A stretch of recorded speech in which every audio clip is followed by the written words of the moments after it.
Lumi is finally here. She is a broadblade wielder who is primarily used as a buffer/sub DPS. In this video, I will cover everything you need to know about Lumi, starting from her kit, talent priority, builds, teams, rotations, and more.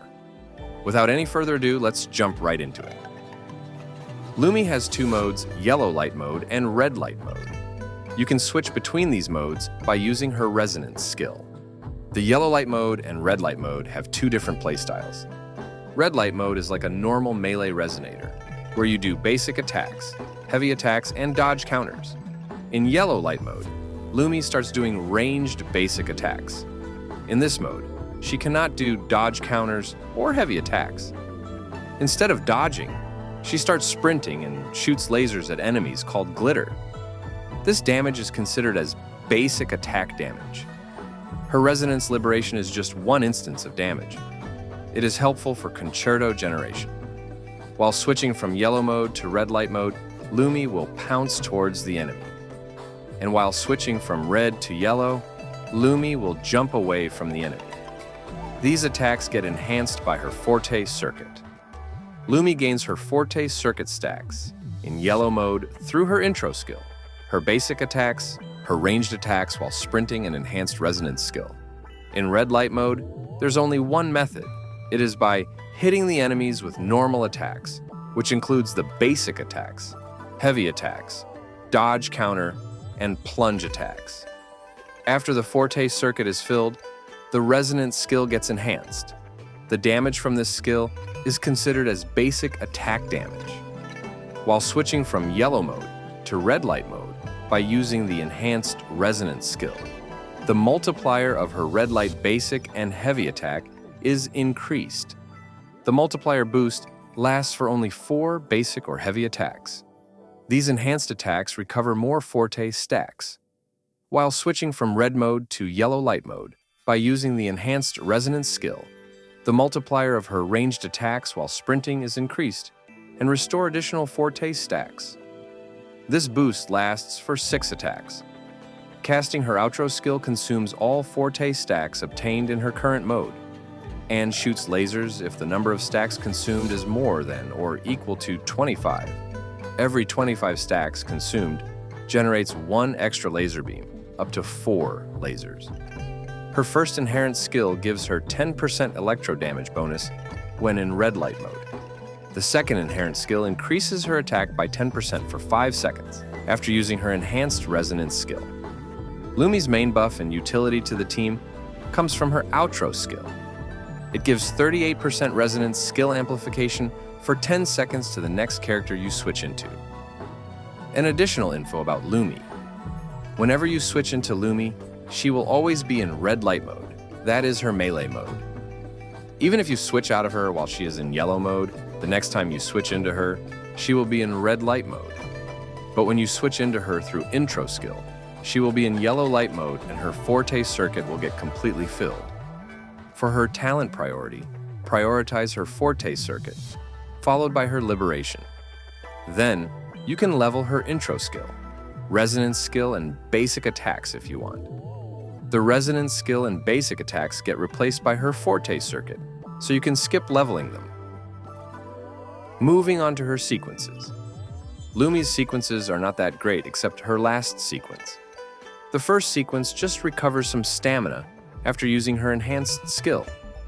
This can be useful as you will be sprinting in her yellow light mode, but not that much of a deal. The second sequence lets her enhanced skills ignore 20% of the target's defense, just a small damage increase. The third sequence increases the damage of her liberation by 30%. The fourth sequence gives her 30% basic attack damage bonus. This is nice, as most of her damage is considered as basic attack damage. The fifth sequence increases the damage of her laser beams by 100% from outro skill when her Forte circuit is full. The last sequence gives team-wide 20% attack boost for 20 seconds after casting her liberation, which is very good.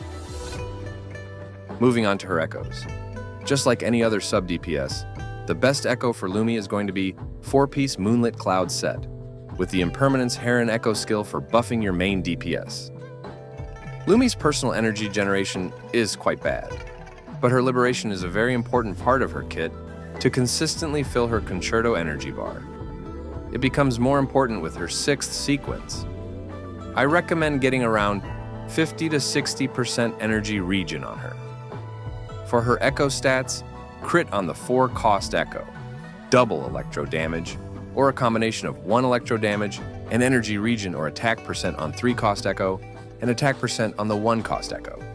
For substats, energy regen until required, followed by crit stats, attack percent, flat attack, and basic attack damage bonus.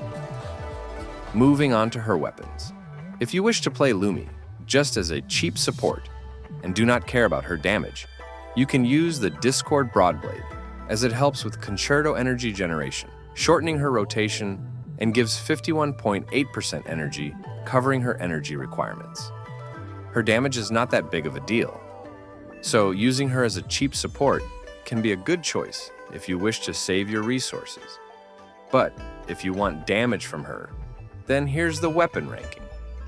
All the 3 5-star Broadblades are really good on her, with Ages of Harvest being the best, followed by Verdant Summit and Lustrous Razor. The BP weapon is the best 4-star option, followed by the Gacha weapons, Waning Redshift, and Helios Cleaver.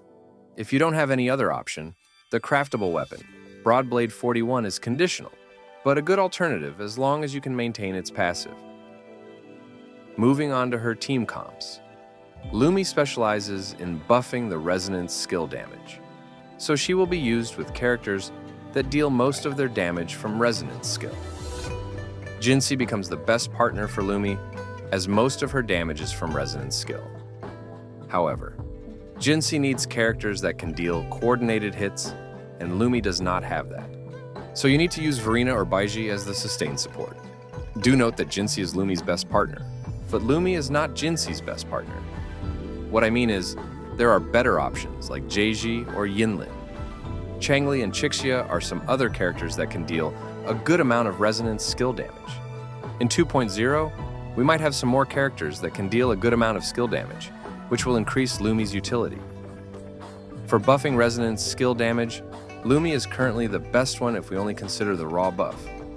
But Zhezhi, even though she provides less buff to resonance skill, is a better option due to her good off-field damage and shorter rotation. Lumi, however, is a better option than Taoqi, who provides similar buff. Even though Taoqi's buff lasts longer, she is very clunky and takes a lot of time to fill her concerto energy bar. Moving on to her rotation, Lumi's rotation is quite simple. Start with her intro, followed by her liberation, then use her enhanced resonance skill, followed by basic attacks till you fill her red forte circuit. Then use the enhanced resonance skill.